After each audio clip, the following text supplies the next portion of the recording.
Just trying out this smartwatch I got from Amazon that I'll put into the prize bin for the kids.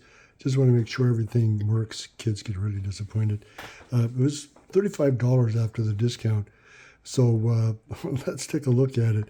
First of all, I was just going to shoot a little video and then show you how everything worked. But actually, when you power on the watch, it says download the app VeryFit onto your phone.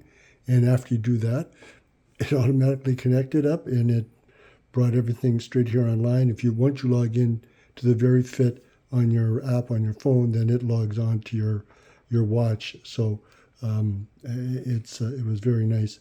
Lots of nice features that you find on all the other big sport watches, all your activities. We're not starting any.